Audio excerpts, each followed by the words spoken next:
नमस्कार दोस्तों, मैं जेपी डांडिया आप सभी का आपके अपने YouTube channel dandiya electrical study पर एक बार फिर से स्वागत करता हूं। दोस्तों, आज के इस वीडियो में देखेंगे कि पावर इलेक्ट्रॉनिक्स में अपना जो ट्रांजिस्टर का चैप्टर चल रहा है उसमें आप लोगों ने ट्रांजिस्टर के बारे में एक वीडियो देखा और अच्छी काफ़ी जानकारी प्राप्त की। पीएनपी ट्रांजिस्टर क्या होता है, एनपीएन ट्रांजिस्टर क्या होता है, पीएनपी में किस प्रकार के प्रतिक्रिया होते हैं, कितने लेयर होते हैं, या ट्रांजिस्टर की बात करें तो बीजेटी ट्रांजिस्टर की बात कर रहे हैं। बीजेटी ट्रांजिस्टर का अपन अध्ययन कर रहे हैं। बाइपोलर ट्रांजिस्टर, बाइपोलर किसे कहते हैं ये आप लोगों को बताया। बाइपोलर कितने प्रकार के होते हैं ये आपको बताया। पीएनपी क्या होता है, एनपीएन क्या होता है, कितने संधि होते हैं, कितने लेयर होते हैं, कितने डिप्लेशन लेयर होते हैं, कितने पॉइंट होते हैं और कितने संयोजक होते हैं, उन सबका मान अच्छी तरह बताया और उन सब के बारे में पॉइंट टू पॉइंट मैंने आपको बताया है। तो आज उस बाइपोलर ट्रांजिस्टर मान लो या फिर ट्रांजिस्टर में पीएनपी और एनपीएन मान लेते हैं, इन दोनों का कार्य सिद्धांत क्या है, किस प्रकार कार्य करेंगे। उससे पहले वीडियो में मैंने आपको बेसिक जानकारी ही दी थी कि ट्रांजिस्टर होता क्या है और किस प्रकार का उसका निर्माण होता है, ठीक है ना। तो आज क्या देखेंगे, वर्किंग देखेंगे किसकी, ट्रांजिस्टर की। कौन सा की, बीजेटी की देखेंगे। तो working principle of BJT transformer, इसका अध्ययन करेंगे आज। तो आज की वीडियो में क्या देखेंगे, वर्किंग प्रिंसिपल ऑफ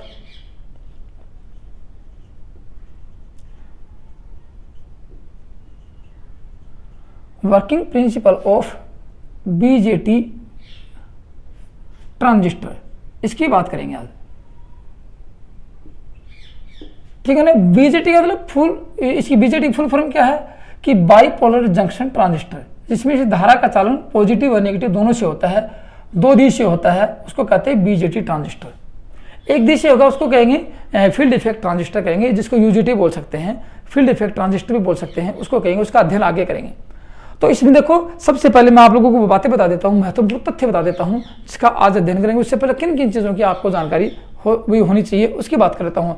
तो आप लोगों ने सबसे पहले देखा कि पीएनपी देखा था इससे पिछली वीडियो में, या एनपीएन मैं दिखाता था। एक तो पीएन देखा, पी और एन दोनों देखी, ये दो क्या है, अर्धचालक हैं, दोनों को मिला देते हैं तो क्या बनता है। आप मेरे को धीरे धीरे देखते जाना और बताते चले जाना कि साथ संधि क्या होता है, आप पढ़ते गुनगुनाते चले जाना। ये पी और ये एन, ये क्या है, ये पी एन संधि है। तो पी एन संधि से ही तो ट्रांजिस्टर बनता है। इससे पिछले वीडियो में आपको अच्छी तरह बताया था। तो यहाँ देखो क्या होता है, पी एन को मिलाते ही क्या बनता है, पी एन को मिलाते ही, पी और ये अर्धचालक है, ये भी अर्धचालक है, दोनों को मिलाता क्या हुआ, पी एन संधि हुई, जिसको कहते हैं डायोड। पी एन संधि का निर्माण हुआ। तो आप लोगों को पता है पी में क्या है, पी में होल्स हैं, पी में होल्स की संख्या अधिक होती है। एन में क्या होता है, एन में इलेक्ट्रॉन्स होते हैं, याद रखना बात, एन में इलेक्ट्रॉन्स होते हैं, यहाँ होल्स रहेंगे, ये इलेक्ट्रॉन रहेंगे, ये इलेक्ट्रॉन्स रहेंगे। तो ये क्या है, ये होल्स हैं, जिसको क्वार्टर बोलते हैं या वीबर बोल सकते हैं, जिसको क्या कहेंगे, ये होल्स हैं, जिसको लिख लेना, ये होल्स हैं। और ये क्या है, ये इलेक्ट्रॉन है। ये आप लोगों को पता है, पीएन संधि पढ़ के आ गए आप लोग। और पीएन संधि क्या बनेगा, यहाँ पे आप लोगों को पता है, ये डिप्लेशन लेयर बन जाएगी, ये डिप्लेशन लेयर होगी। यहाँ पे डिप्लेशन लेयर में या अवक्षय परत में रोधी का विभव का मान कैसा होता है, यहाँ नेगेटिव होता है इस साइड में और यहाँ पॉजिटिव होता है इस साइड में। Depletion layer P N junction के दोनों साइड में डिप्लेशन लेयर बनती है।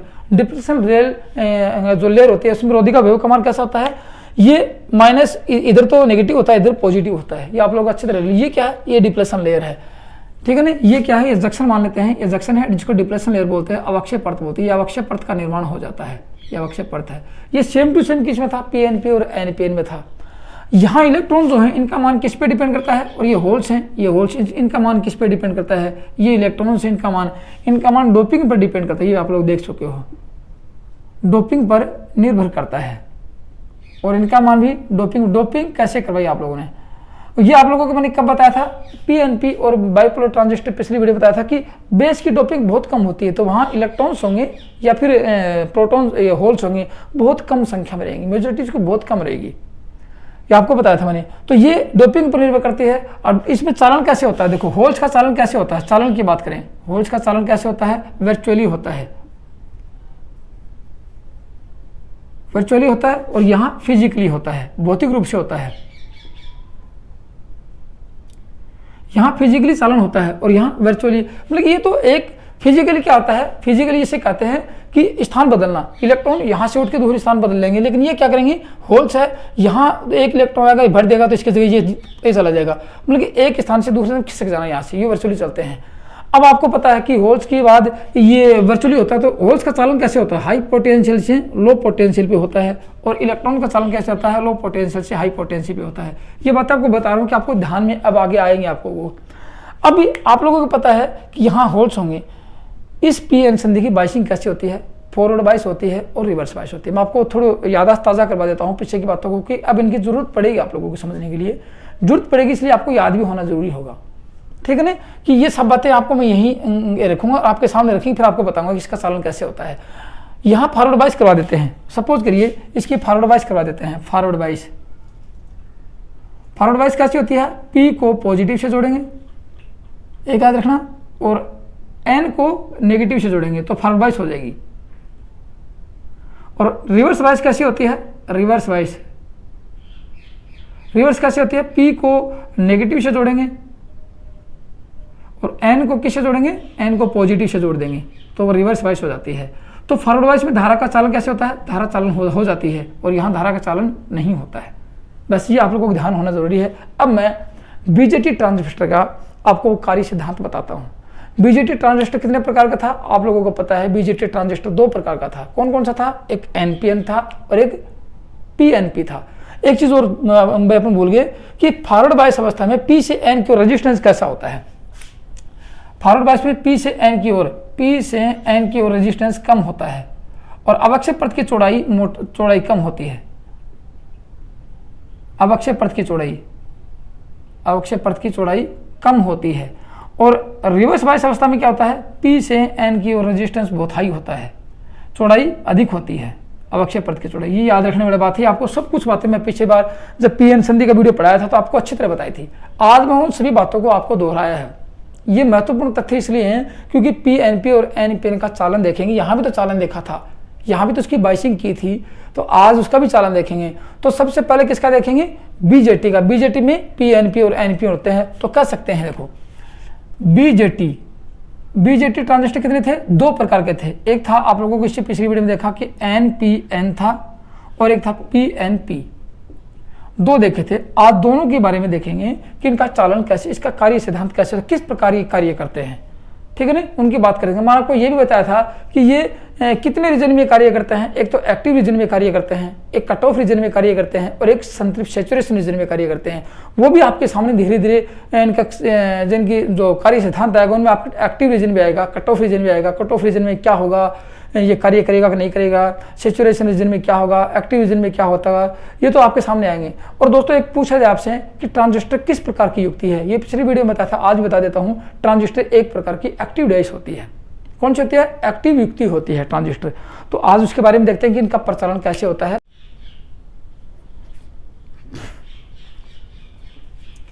तो सबसे पहले किसका करेंगे, एनपीएन का देखेंगे, पीएनपी का बाद में देख लेंगे। तो एनपीएन की बात कर लेता हूँ, ये वो आपके सामने रहेंगे, मिटाऊंगा नहीं, आप लोगों को याद रहेगा और धीरे धीरे आपको याद दिलाता रहूंगा। तो बीजेटी कितने प्रकार के थे, दो प्रकार के थे। अब किसका करेंगे, वर्किंग ऑफ एनपीएन ट्रांजिस्टर। तो कार्य प्रणाली किसके देखेंगे, वर्किंग देखेंगे, एनपीएन की वर्किंग देखेंगे,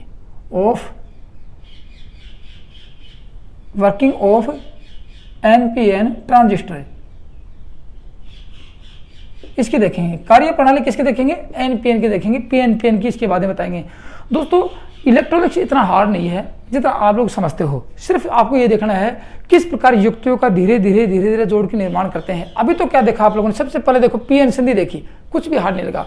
दो अर्धचालक बनाए, दोनों को जोड़ा, पीएन और पीएन संधि बन गई। पीएन संधि से क्या बन गया, डायोड बन गया। डायोड से क्या हुआ, आपको धारा का दृष्टिकोण करवाने के लायक हो गया अपने यहाँ पे, वो देखा। अब देखो दो जोड़े यहाँ पे, अब तीन जोड़ देंगे तो क्या बन जाएगा, ट्रांजिस्टर बन जाएगा। चार जोड़ देंगे तो क्या, पावर युक्तियां बन जाएंगी।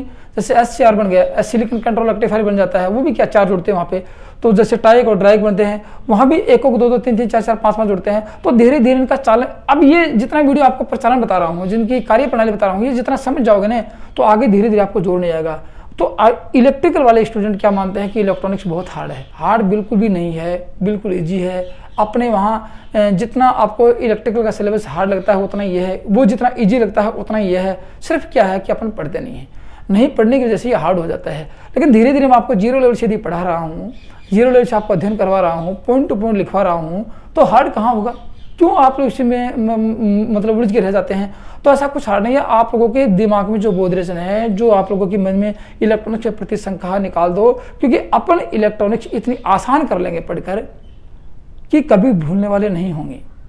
इलेक्ट्रिक कुछ भूल सकते हैं, इलेक्ट्रॉनिक भूलने वाले नहीं होंगे, लेकिन आपको कुछ मेहनत करनी पड़ेगी। मैं आपको लिखवाते जा रहा हूँ, आपको साथ साथ 0 लेवल से पढ़ाते जा रहा हूँ, और लेकिन आपको नोट्स जरूर बनाना पड़ेगा। आपको जब तक नोट्स नहीं बनाओगे तब तक आपको कुछ याद होने वाला नहीं होगा। तो आप लोगों की मेहनत मैं करवा रहा हूँ, मेहनत आप लोगों को करनी पड़ेगी कि आप भविष्य में कुछ कर सको और अपनी सफलता प्राप्त कर सको। ये है। तो एनपीएन की बात करें, देखो एनपीएन ट्रांजिस्टर दिखाता हूँ आपको मैं। ये एनपीएन आप लोगों को पिछली वीडियो में देख लिया था, मैं दोनों दिखाऊंगा, सर्किट बना के दिखाऊंगा और एक फिजिकल रूप से दिखाऊंगा आपको। ये देखो, ये एन 3 लेयर हो, देखो 3 लेयर है यहाँ पे। ये क्या है देखो, आप समझ जाओगे धीरे धीरे। ये एन और ये पी और ये एन 3 है। इससे पिछली वीडियो में क्या देखा, ये क्या है, ये आप लोगों का ई है, ये क्या है, ये बी है, और ये क्या है, ये सी है। ई का मतलब ईमीटर, ईमीटर का मतलब संग्राहक, ठीक है ना। ईमीटर का मतलब उत्सर्जक, सॉरी उत्सर्जक। ये क्या है, बेस, बेस का मतलब ये आपका आधार है। सी का मतलब कलेक्टर है, कलेक्टर मतलब संग्राहक है। ये होल से इलेक्ट्रॉन छोड़ेगा, इसके थ्रू ये इसको प्रवाहित करवाएगा और ये इसको संग्रहित, इसको इकट्ठा करेगा। इनका काम ये है, और धारा का चालन हो जाएगा। धारा का चालन कितने रूप से होगा, 3 रूप से होगा। एक तो एक्टिव रूप से होगा, एक कट ऑफ रूप से होगा, या फिर सैचुरेशन रूप से होगा। ये आप लोगों को बताया था, आज फिर बताता हूँ कि एक्टिव रूप से दिखा देता हूँ। आज क्या रखेंगे, एक्टिव रूप से धारा का चालन कैसे होता है। एक्टिव रूप क्या था कि 2 जंक्शन है, ईबी जंक्शन ये है, ये था फॉरवर्ड बायस में,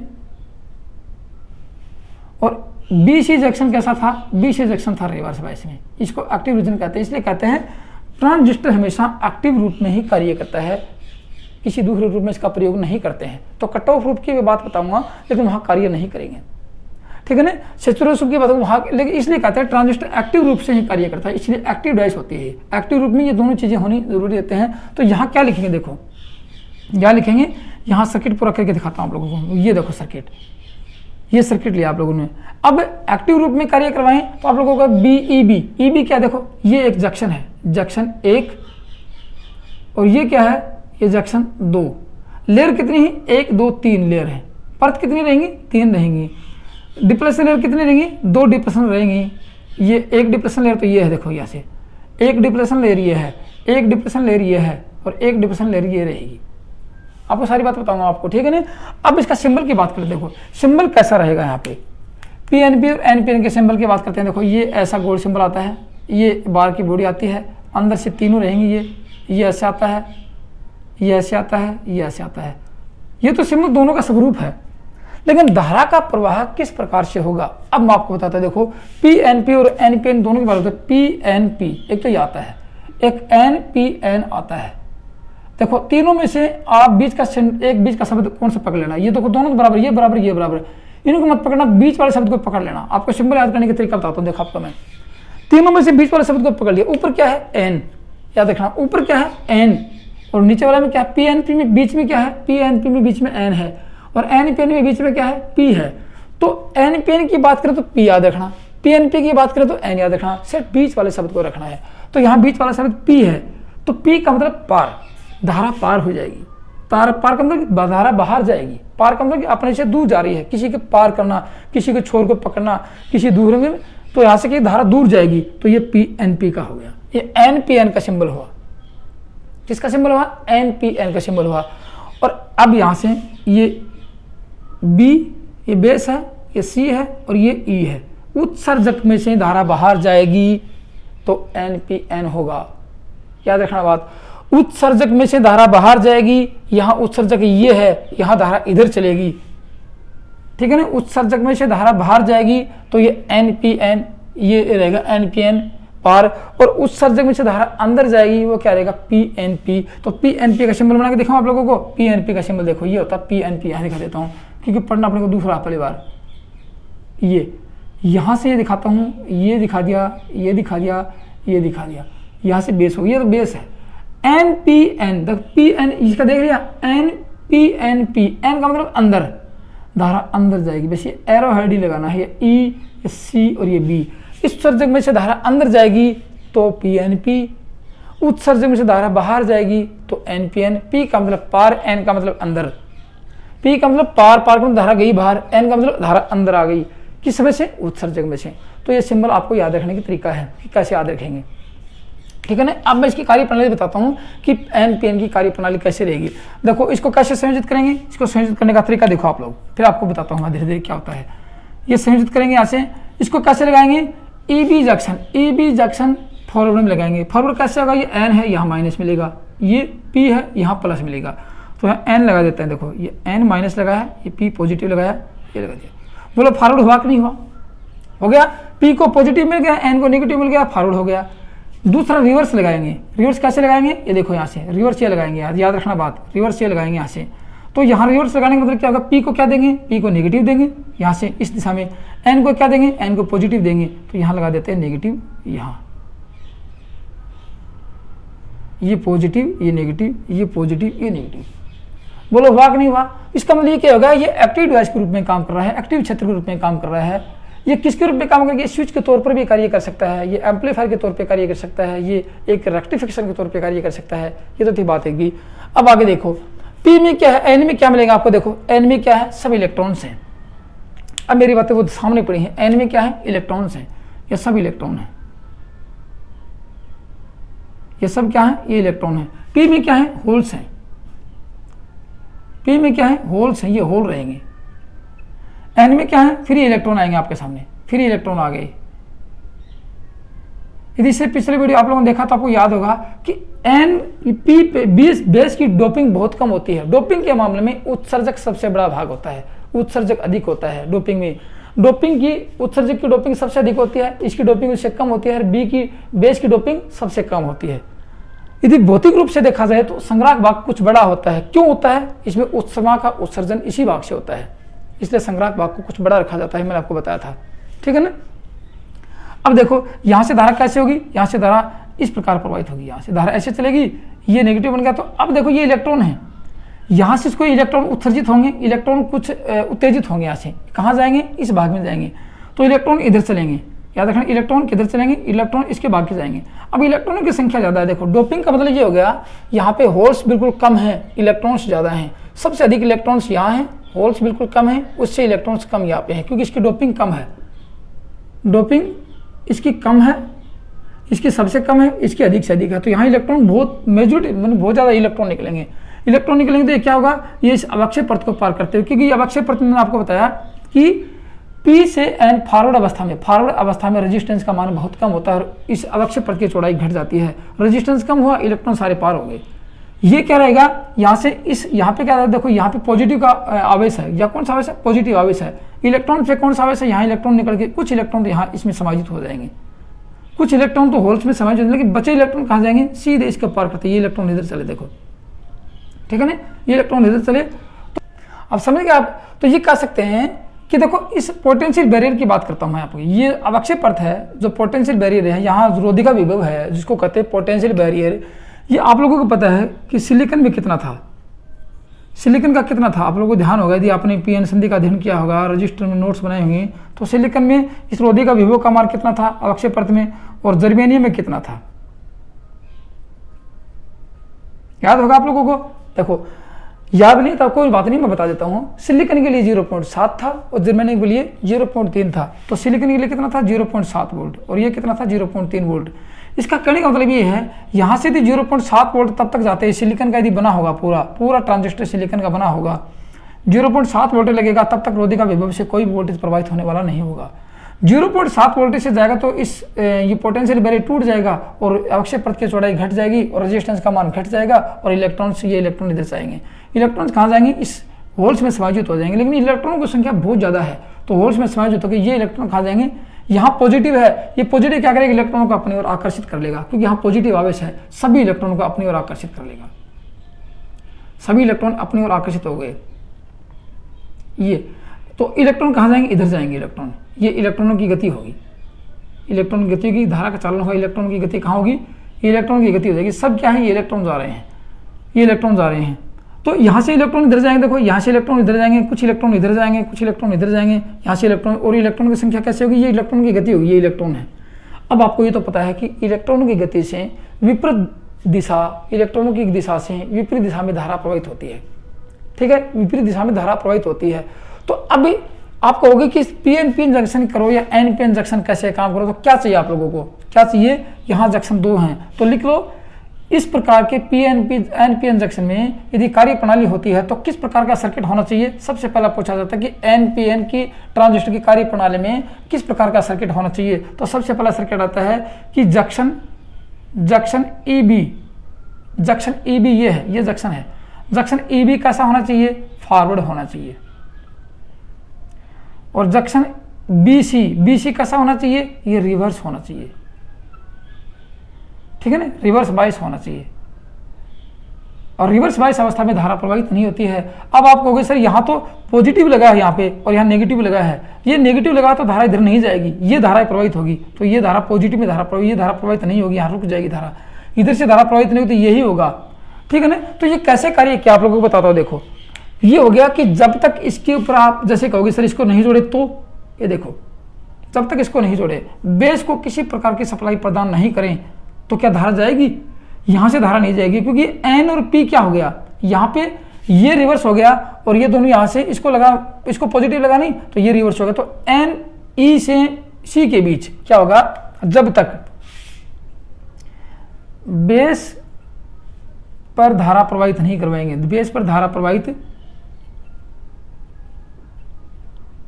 नहीं होगी तो क्या होगा, नहीं होगी तो क्या होगा, ई से सी के बीच, ई मतलब इमीटर से कलेक्टर के बीच, ई से सी के बीच, इमीटर से कलेक्टर के बीच आर का मान बहुत ज़्यादा होगा, आर का मान बहुत ज़्यादा होगा, आर एरो ऊपर लगा दिए बहुत ज़्यादा होगा, तो धारा प्रवाहित नहीं होगी। और यहाँ से इसको यदि आप ऐसे लगा देते हो, जोड़ देते हैं, तो क्या होगा, यहाँ से पॉजिटिव मिला, इसको पॉजिटिव मिलता है, ये बैरियर टूट जाएगा और धारा प्रवाहित हो जाएगी आसानी से। तो अब धारा किधर होगी, धारा ये होगी, देखो इसमें से धारा जो प्रवाहित होगी वो होगी आपकी आई ई, याद रखना बात, इसमें से धारा प्रवाहित होगी वो होगी आई बी, और इसमें से जो धारा प्रवाहित होगी वो होगी आई सी। तो आपके पास एनपीएन ट्रांजिस्टर मान लो, पीएनपी ट्रांजिस्टर मान लो, धारा मिलेंगे 3, एक मिलेगी आई ई, उत्सर्जक में से प्रवाहित होने वाला धारा लिख लो, आई ई मीटर में से प्रवाहित होने वाली धारा, आई बी बेस में से प्रवाहित होने वाली धारा, और आई सी कलेक्टर में से प्रवाहित होने वाली धारा, याद रखना बात। तो क्या लिख सकते हैं इस परिपथ में, पीएनपी की एनपीएन की यदि कार्य प्रणाली में ई मीटर पर देखो गौर से सुना, ई मीटर पर नेगेटिव होने से यहाँ पे इलेक्ट्रॉनों का चालन होगा, ई मीटर पर नेगेटिव होगा, इलेक्ट्रॉनों का चालन होगा, तो यहाँ से अवक्षय परत में से इलेक्ट्रॉन पार होंगे, क्योंकि ये फॉरवर्ड बायस अवस्था में आ गया, इलेक्ट्रॉन पार होंगे, इलेक्ट्रॉन कुछ होल्स के अंदर पुनर्मिलन कर जाएंगे, इलेक्ट्रॉन कहेंगे कुछ होल के अंदर ये होल्स इसको आकर्षित करेंगे और इलेक्ट्रॉन यहाँ जाएंगे, इसमें से पुनर्मिलन का क्रिया पूरी होगी, फिर यहाँ बचे हुए इलेक्ट्रॉन शेष में किस में जाएंगे, कलेक्टर में जाएंगे। कलेक्टर में क्या है, पॉजिटिव है, पॉजिटिव इसी इलेक्ट्रॉनों को आकर्षित कर लेगा और ये इलेक्ट्रॉनों का चालन हो जाएगा, इलेक्ट्रॉनों का चालन होगा तो इस धारा का प्रचालन हो जाएगा। तो आपके पास ये क्या करेंगे, ये इलेक्ट्रॉन इस होल्स की पूर्ति करते रहेंगे और यहाँ से प्रवेश करते रहेंगे। तो यहाँ से इलेक्ट्रॉन चले, मैंने आपको बताया कि कलेक्टर क्या करेगा, इमीटर क्या करेगा, क्या तो होल छोड़ेगा या फिर इलेक्ट्रॉन छोड़ेगा, वो कलेक्टर समायोजित करेगा और धारा का प्रवाहित करवाएगा, धारा को प्रवाहित करवाएगा, क्योंकि यहाँ ये इसको आकर्षित करते रहेंगे, चाहे पीएनपी होगा तो भी यही कार्य प्रणाली रहेगी, एनपीएन होगा तो भी यही कार्य प्रणाली होगी। तो इस प्रक्रिया में कुछ इलेक्ट्रॉन बेस में से प्रवाहित, बेस को प्रवेश करते हुए और यहाँ से होल्स, कुछ होल्स ये इलेक्ट्रॉन है, कुछ होल्स बेस में से प्रवाहित होते हैं एन के पास आएंगे और इलेक्ट्रॉनों का पूरा मतलब एक अपना चालन हो जाएगा। तो इस प्रकार इस युक्ति में से इलेक्ट्रॉन इमीटर से कलेक्टर में से प्रवाहित होते रहेंगे, ठीक है ना। इस प्रकार क्या होगा, इमीटर से कलेक्टर की तरफ इलेक्ट्रॉन प्रवाहित होते रहेंगे और आपके धारा का चालन होता रहेगा और ये अपना कार्य करना शुरू कर देगा। तो आपके पास धारा कितनी आई, धारा आई 3। तो इस धारा का मान देखो, यहाँ से धारा चली, देखो धारा किसने चलाई थी, इसने चलाई थी यहाँ से, तो ई धारा का मान लिख सकते हैं, आई ई बराबर यहाँ से धारा चलेगी, देखो ये धारा और ये धारा दोनों का योग होगा, ये धारा और ये धारा दोनों का योग होगा, लिख सकते हैं आई बी प्लस आई सी, ये एनपीएन में होता है। ई मीट्रिक में धारा का मान कितना होगा, बेस की धारा और कलेक्टर की धारा दोनों का योग होगा, लिख लो। ई मीटर में आई बी आई ई का मान बेस धारा व कलेक्टर धारा का योग होता है।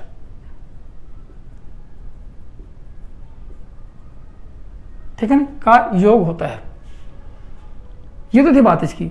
अब देखेंगे किसकी, पीएनपी की कार्यप्रणाली देखेंगे। साथ में क्या देखेंगे, पीएनपी की कार्यप्रणाली देखेंगे कि किस प्रकार पीएनपी कार्य करता है। तो क्या लिखेंगे, वर्किंग ऑफ पीएनपी ट्रांजिस्टर। ये देखेंगे वर्किंग ऑफ पीएनपी ट्रांजिस्टर, किस प्रकार पीएनपी ट्रांजिस्टर कार्य करता है। देखो ये आपका पीएनपी, ये क्या है, ये आपका पीएनपी। ठीक है ना, पीएनपी में क्या रहेगा, ये पीएनपी सिंबल क्या रहेगा। देखो इसकी सिंबल की बात करें, सिंबल आपको बताया था मैंने, पी, इसके अंदर क्या है, एन है, अंदर क्या है, एन है। एन क्या लिखेंगे यहाँ पे, देखो अंदर एन होने के कारण यहाँ लिखेंगे ये कलेक्टर, ये इमीटर और ये आपका बेस। धारा यहाँ से प्रवेश होगी, जाएगी, बाहर जाएगी, वो बताते हैं। ये बेस हो गया, ये कलेक्टर हो गया, ये इमीटर हो गया। इमीटर में से एन का मतलब अंदर, धारा अंदर जाएगी। ये आपका हो गया पीएनपी। ये धारा बाहर गई, ये क्या था, ये एनपीएन था। कोई बड़ी बात नहीं यहाँ पे। अब दिखाता हूँ, देखो पी में क्या है, आप लोगों को पता है, पी में सिर्फ होल्स ही होल होते हैं। क्या करेंगे, होल रहेंगे यहाँ पे, ये होल रहेंगे, ये होल हैं। एन में क्या है, इलेक्ट्रॉन है। एन में क्या रहेंगे, इलेक्ट्रॉन रहेंगे, ये इलेक्ट्रॉन है। पी में क्या रहेंगे, होल्स रहेंगे। अब आपको बताओ, देखो इसमें दो जंक्शन है। एक जंक्शन ये है, ये कौन सा जंक्शन है, जंक्शन ये आपका, ये बी है, ये ई है, ये बी है बेस और ये कलेक्टर है। ई जंक्शन, ई बी जंक्शन है। एक जंक्शन आपका ये रहेगा, ये कौन सा जंक्शन रहेगा, ये जंक्शन रहेगा बी सी जंक्शन। दो जंक्शन रहेंगे, तीन ले रहेंगे। इसके चारों तरफ क्या रहेगी, अवक्षय परत रहेगी। वो आपको मैंने शुरू में बता दिया था कि अवक्षय परत का मान कितना होता है। सिलिकॉन में ये होता है, देखो सिलिकॉन में 0.7 होता है पोटेंशियल बैरियर का मान, और इसमें 0.3 होता है रोधी का विभव का मान। ये आपका सर्किट में दो पॉइंट निकाल लिए।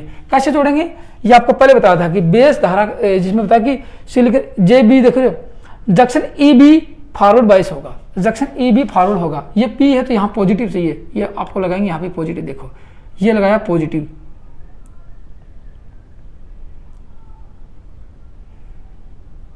ये फॉरवर्ड दिया, यहाँ एन नेगेटिव लगा दिया, ये नेगेटिव, देखो ये नेगेटिव, ये पॉजिटिव है, लगा दिया। अब देखो जंक्शन बी, देखो जंक्शन बी सी क्या चाहिए, जंक्शन बी सी रिवर्स अवस्था में चाहिए, क्योंकि एक्टिव डिवाइस चाहिए, काम करने रिवर्स अवस्था में चाहिए। तो यहाँ एन लगाएंगे, यहाँ पी लगाएंगे। तो यहाँ लगाया ऐसे, ये आप लोग देखोगे यहाँ एन आ गया, देखो पी चाहिए था, एन आ गया, पॉजिटिव था, नेगेटिव लगा दिया। तो ये क्या आपको होगा, ये होगा इसका सर्किट डायग्राम। तो लिख सकते हैं क्या कि पीएनपी हो, एनपीएन हो, जंक्शन नंबर 1 ई और बी जंक्शन, इमीटर और बेस के बीच का जंक्शन हमेशा फॉरवर्ड वाइज होना चाहिए। इसको अधिक कार्य करना है। फिर बताऊंगा कि कैसे इसको, मतलब इसका कॉन्फ़िगरेशन कैसे करेंगे, कॉन्फ़िगरेशन भी बताऊंगा आप लोगों को। पहले देखो, चाहे आप इसकी बात करो चाहे इसकी बात करो, ई बी जंक्शन, इमीटर और बेस का जंक्शन फॉरवर्ड वाइज होगा, और इसका जंक्शन बी सी का जंक्शन कैसा होगा, रिवर्स वाइज होगा। यह आप लोगों ने संयोजित कर दिया और धारा का मान प्रभावित करवा दिया। अब देखो इसमें से जो धारा प्रभावित होगी, इसमें जो धारा प्रभावित होगी वो क्या होगी, आई ई होगी। ई मीटर की धारा, ये आई बी बेस की धारा, ये आई सी आई कलेक्टर की धारा। ठीक है ना। अब आपको देखो यहाँ पॉजिटिव मिले, यहाँ इसको पॉजिटिव, देखो पी होल्स को पॉजिटिव मिले, ये उत्सर्जित हो जाएंगे। कहाँ जाएंगे, होल्स को पॉजिटिव मिले, ये उत्सर्जित हो जाएंगे। अब उत्सर्जित होकर कहाँ जाएंगे, देखो ये, और यहाँ क्या मिला, इसे नेगेटिव मिला। तो अब ये होल्स कहाँ जाएंगे, इधर जाएंगे, होल्स इधर जाएंगे, होल्स लेंगे ना, ये इलेक्ट्रॉनों का आकर्षित कर लिए, इलेक्ट्रॉन ये इलेक्ट्रॉन यहाँ चलेंगे। तो कहने की बात है कि इलेक्ट्रॉन की संख्या बहुत कम है, इलेक्ट्रॉन इधर आएंगे, देखो ये होल्स इधर जाएंगे, होल्स की संख्या इधर जाएगी, तो ये इलेक्ट्रॉन इधर आएंगे, ये इलेक्ट्रॉनों की पूर्ति करेगा। बाकी कुछ होल्स ज़्यादा बचेंगे, वो इनमें से पार होकर यहाँ आ जाएंगे, तो अपने होल्स मिल जाएंगे। यहाँ क्या करेगा, ये नेगेटिव है, ये नेगेटिव है, ये नेगेटिव, ये इस होल्स को पॉजिटिव को आकर्षित कर लेगा, और यहाँ इस होल्स का चालन हो जाएगा यहाँ पे। तो कह सकते हैं कि ये होल्स, इस होल्स के द्वारा यहाँ होल्स का चालन ऐसे हो जाएगा, होल्स का चालन ऐसे होगा, यहाँ तक होल आएंगे और ये इलेक्ट्रॉन इधर आएंगे। तो क्या कहेंगे कि इलेक्ट्रॉन का जो प्रभाव कैसे हुआ, इलेक्ट्रॉनों का प्रभाव ऐसे हुआ, इलेक्ट्रॉन इधर आएंगे, ये इलेक्ट्रॉन उठ के इधर आएंगे। ठीक है ना, ये इलेक्ट्रॉन उठ के इधर आएंगे, तो इलेक्ट्रॉनों का प्रभाव ऐसे होगा। इसमें इलेक्ट्रॉनों का प्रभाव ऐसे था और इसमें इलेक्ट्रॉनों का प्रभाव ऐसे है। ये आप लोगों को बताया था कि इलेक्ट्रॉनों का प्रवाह यहाँ से ऐसे है। देखो सी में धारा पार हो रही है, देखो मैंने बताया कि पी एन पी, ई मीटर में से धारा पार हो रही है, धारा ऐसे चली, ई मीटर में धारा की देखो ये इलेक्ट्रॉन्स का चालन से ई मीटर में धारा पार, ई मीटर से धारा पार हुई, ये ई मीटर है, ई मीटर में से धारा बाहर जा रही है, पी का मतलब पार, धारा बाहर गई है, लेकिन यहाँ ई मीटर में से धारा अंदर जा रही है, तो ये इलेक्ट्रॉन्स का चालन ऐसे हुआ, तो धारा का चालन ऐसे होगा, ये धारा चल रही है, तो ई मीटर में से धारा अंदर घुसी है, यही अंतर आता है। तो आपसे कई बार पूछा जाएगा पीएनपी या एनपीएन में, एनपीएन ट्रांजिस्टर में से ई मीटर में से धारा अंदर जाएगी या बाहर आएगी, याद रखने वाली बात आ गई, ठीक है ना, जब इसको एक्टिव रूप से कार्य लेंगे तब। और यदि एनपीएन की बात करें तो धारा कहां जाएगी, एनपीएन, पी बीच में है तो पार होगी, धारा बाहर जाएगी, पीएनपीएन बीच में धारा अंदर आएगी, दोनों का अंतर यही है। ये आपको मैंने सर्किट दिखा दिया है। तो इसमें क्या कर सकते हैं, देखो इसमें ये कह सकते हैं कि जंक्शन ई बी फॉरवर्ड होगा,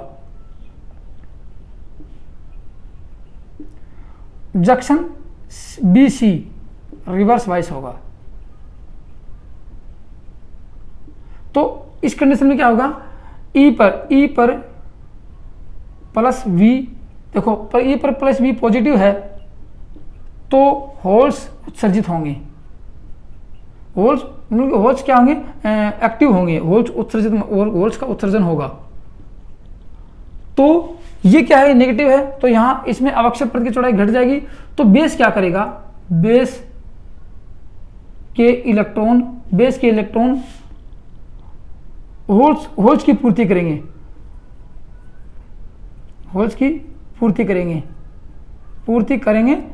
तो क्या होल्स बहुत ज्यादा हैं, ये होल्स की पूर्ति करेंगे तो बाकी ये होल्स इधर आएंगे, इलेक्ट्रॉन इधर जाएंगे, तो बाकी होल्स यहाँ चले जाएंगे, बाकी होल्स किधर जाएंगे, बाकी होल्स इधर चले जाएंगे। तो क्या करेंगे, जंक्शन ए ई बी को तोड़कर जंक्शन ई बी में से होल्स की पूर्ति करेंगे, तो होल्स क्या जाएंगे, होल्स कहाँ जाएंगे, जंक्शन ई बी में से बेस में से होते हुए जंक्शन बी सी को पार करते हुए कलेक्टर में जाएंगे, कलेक्टर में संग्रहित होंगे और कलेक्टर का काम ही है ये होल छोड़ा, इलेक्ट्रॉन छोड़ा, यहां तक आएंगे। और इलेक्ट्रॉन का चालन कैसे होगा, अब देखो इलेक्ट्रॉन का चालन, इलेक्ट्रॉन की गति या चालन या गति कैसे होगी, इलेक्ट्रॉन की गति होगी यहां से सी से ई की ओर, कलेक्टर से बी की ओर, कलेक्टर से ई की ओर दिशा होगी, और धारा की दिशा कैसे होगी, ई से सी की ओर, ठीक है ना, यहां धारा की दिशा होगी। तो निष्कर्ष दो निकल गए, यहां पे एक निष्कर्ष ये निकल गया कि इस धारा का मान कितना होगा। देखो यहां भी धारा, देखो यहां से इलेक्ट्रॉन, ये इलेक्ट्रॉन आएंगे ऐसे इलेक्ट्रॉन, तो कुछ इलेक्ट्रॉन इधर भी जाएंगे, ठीक है, और कुछ इलेक्ट्रॉन इधर आएंगे, तो कुछ इलेक्ट्रॉन तो यहाँ, कुछ इलेक्ट्रॉन यहाँ चलेंगे, तो यहाँ धारा चलेगी, यहाँ धारा चलेगी। तो लिख सकते हैं कि आई बी का मान, आई ई मीटर में से प्रवाहित होने वाली धारा आई बी बेस की धारा प्लस आई सी कलेक्टर की धारा का योग होगा। बस यही निष्कर्ष निकल के आता है। तो ये तो थे बात इनकी कि पीएनपी और एनपीएन का एक्टिव रूप से चालन कैसे होता है। समझ गए आप कि इनमें क्या क्या होता है, जो मुख्य बातें मैंने आपको शुरू में बता दी थी। तो दोस्तों ये तो था आपका एनपीएन और पीएनपी बाइपोलर ट्रांजिस्टर की कार्य प्रणाली। अब ये स्विच के तौर पर कैसे कार्य करती है और एम्पलीफायर के तौर पर कैसे कार्य करती है, फिर उनका कॉन्फ़िगरेशन क्या होता है, ये कट ऑफ फैक्टर में कैसे कार्य करती है और मतलब कि सैचुरेशन फैक्टर में कैसे कार्य करती है, वो अगले वीडियो में आएगा। तो दोस्तों आज की वीडियो में सिर्फ इतना था। थैंक यू, धन्यवाद।